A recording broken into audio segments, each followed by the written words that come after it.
Halo semuanya, kenalin nama aku Putri Setiani dengan NIM 022. Aku dari kelas Oceanografi angkatan 2022. Dan aku Andi Aminatul Sadila dengan NIM akhir 023 dari Oceanografi. Di sini kita akan menjelaskan mengenai persoalan hidrodinamika sederhana satu dimensi. Nah, ini aku mau menjelaskan ini apa sih itu persamaan hidrodinamika satu dimensi. Nah, persamaan ini memiliki bentuk U ditambah UX ditambah Y zeta X sama dengan disipasi luar ditambah gaya luar. Nah, T itu melambangkan sebagai waktu, X itu melambangkan sebagai ruang, G itu adalah kecepatan gravitasi, zeta itu adalah elevasi muka air. Nah, dari rumus tadi itu dibagi dua luas, yaitu luas kanan dan luas kiri. Nah, untuk luas kiri itu ada UV ditambah UX dan ditambah G zeta X. Nah, untuk yang luas kanan itu ada disipasi ditambah gaya luar. Nah, di sini kita memiliki bentuk persamaan yaitu 2U per 2T ditambah U 2U per 2X ditambah G zeta di per 2X ditambah sama dengan disipasi ditambah gaya luar. Nah, untuk keterangan dari masing-masing persamaan tersebut ada 2U per 2T itu adalah cukup kecepatan, terus ada 2U per 2X itu ada cukup non linear, dan G 2X 2 zeta per 2X itu adalah suku gradient. 2U per 2T itu adalah turunan kecepatan terhadap waktu atau kecepatan gerak momentum hukum yaitu 2. Nah, untuk suku non linear itu ada perkalian antar dua variabel atau lebih yang saling berkaitan bergantung dengan turbulens. Untuk persamaan yang kedua itu ada persamaan kontinuitas satu dimensi lengkap, yang dimana persamaan tersebut dirumuskan sebagai do dalam kurung HU per do X ditambah do zeta per do X. H itu adalah kedalaman total. Persamaan 1 dan 2 itu ditegaskan terhadap kedalaman. Kecepatan U merupakan kecepatan dirata-ratakan terhadap kedalaman.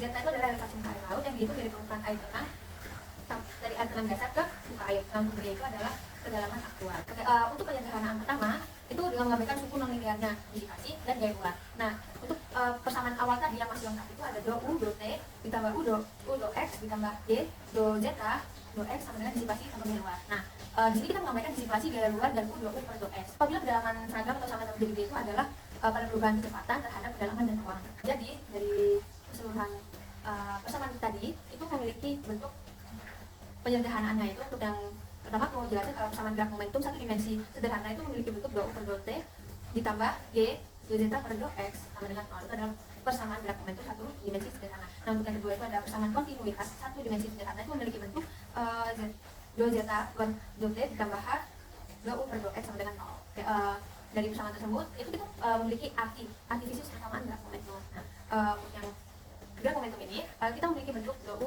2T ditambah G 2 zeta 2X sama dengan 0, yang artinya adanya percepatan arus yang dibangkitkan oleh gradien elevasi atau perbedaan elevasi terhadap turun.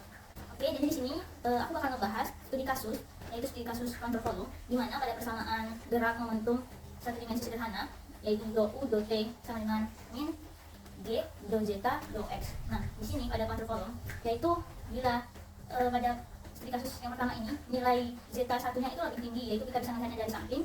Kita dari atas itu kita kasih titik 1 atau 2 itu sebagai tandanya. Nah, di mana titik 1 itu zeta 1 dan titik 2 itu zeta 2.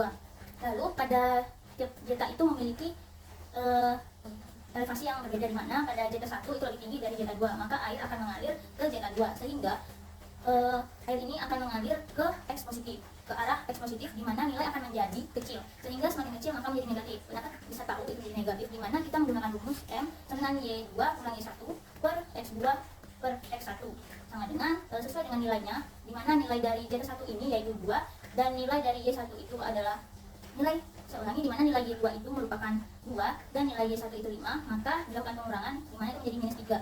Dan untuk X2 itu nilainya 3 dan dikurangi dengan X1 itu nilainya 1, sehingga dengan adanya rumus tersebut didapatkan min 3 per 2 itu merupakan simbol negatif yang kita dapatkan, dan untuk mengetahui apakah nilainya menjadi negatif. Di kasus kedua, di mana nilai zeta satunya itu lebih kecil daripada zeta 2, sehingga persamaan yang didapat sehingga perhitungan yang bisa kita lakukan yaitu M sama dengan Y2 dikurangi 1 per X2 kurang X1 sehingga nilainya menjadi positif. Nah, yang kita ketahui di mana semakin ke X positif, nilai semakin besar sehingga menjadi positif harus bergerak ke X negatif. Ketiga ini, keadaan kontrol volumenya ini yaitu sama, di mana zeta 1 dan zeta 2 itu elevasinya itu sama, maka tidak ada percepatan arus, maka tidak ada pergerakan, maka itu nilainya sama dengan 0. Selanjutnya pada studi kasus, yaitu di mana kecepatan massa air datang atau masuk ke dalam counter volume itu lebih kecil dibanding massa air yang keluar. Hal ini ditandai dengan vektor yang masuk itu kecil dan vektor yang keluar itu besar, bisa kita tandai dengan F1 atau F2.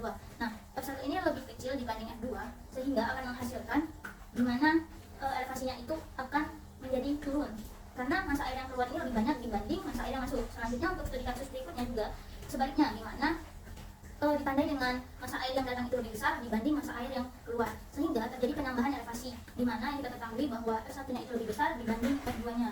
Lalu di sini kita bisa tahu perubahan kecepatan terhadap waktu menjadi positif dan elevasi menjadi naik. Yang ketiga ini yaitu dimana air masuk dan air keluarnya itu sama, sehingga untuk elevasinya itu tetap tidak ada perubahan, sehingga dou x-nya itu 0, air masuk masa dengan air yang keluar itu sama. Nah, ini adanya gradien kecepatan atau arus menjadi 0, sehingga tidak ada perubahan elevasi terhadap waktu atau tetap. Oke, selanjutnya kita bakal membahas tentang solusi numerik, dimana solusi numerik ini bisa dikatakan baik apabila solusi numerik itu sama dengan solusi eksak atau analitik, dimana solusi analitik ini didapat dari persamaan yang diubah ke bentuknya menjadi persamaan gelombang. Di sini seperti FTT sama dengan C kuadrat Fx, yaitu merupakan persamaan gelombang.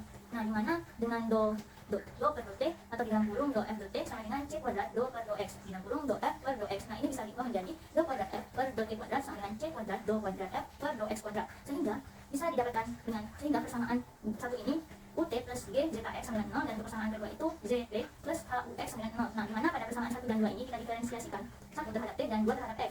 Nah, dimana kita ketahui itu t adalah waktu dan x itu ruang. Nah, sehingga bisa kita lakukan ut dijumlahkan dengan g zeta x sama dengan 0 dijumlahkan per utt plus g zeta xt sama dengan 0. Nah, dimana pada persamaan 1 dan 2 ini yaitu diferensiasikan persamaan 1 terhadap t dan persamaan 2 terhadap x, dimana kita ketahui bahwa t itu sama dengan waktu dan x itu adalah ruang, sehingga ut plus g zeta x sama dengan 0 per utt plus g zeta xt sama dengan 0 yang merupakan dari persamaan untuk waktu terhadap waktu. Lalu adapun terhadap ruang yaitu zeta t plus hux sama dengan 0 per zeta tx plus huxx sama dengan 0. Nah, jumlahkan persamaan 1 dan 2 yang telah didefinisikan, sehingga hasilnya itu menjadi utt plus g zeta xt sama dengan 0 zeta tx plus huxx sama dengan 0 per min utt plus g huxx sama dengan 0. Nah, dijumlahkan sehingga menjadi utt sama dengan g huxx yang merupakan bentuk dari persamaan sederhananya, yaitu merupakan persamaan gelombang dalam kecepatan.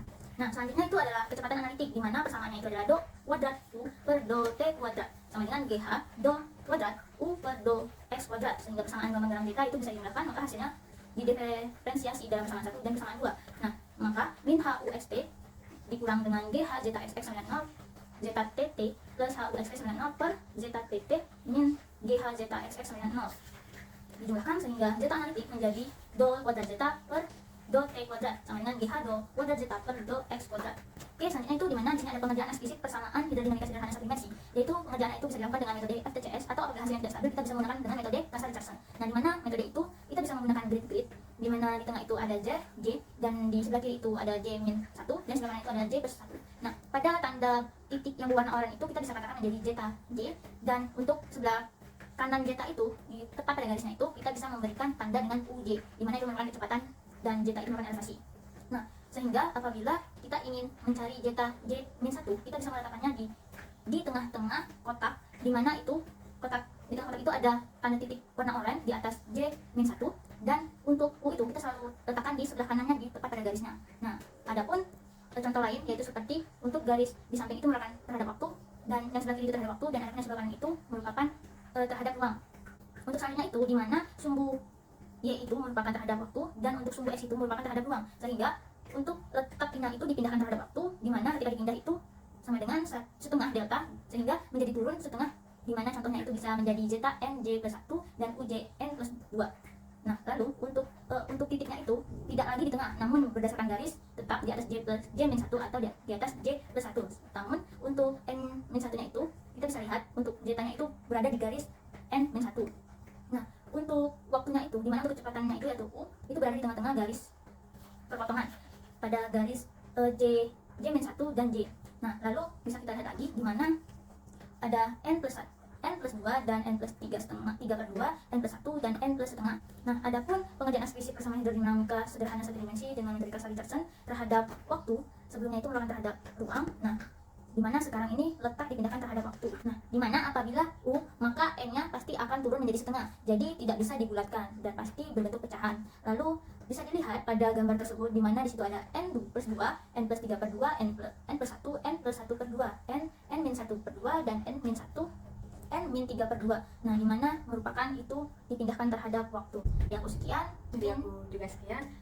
Semoga penjelasan dari kami bisa dipahami. dan saya akhiri.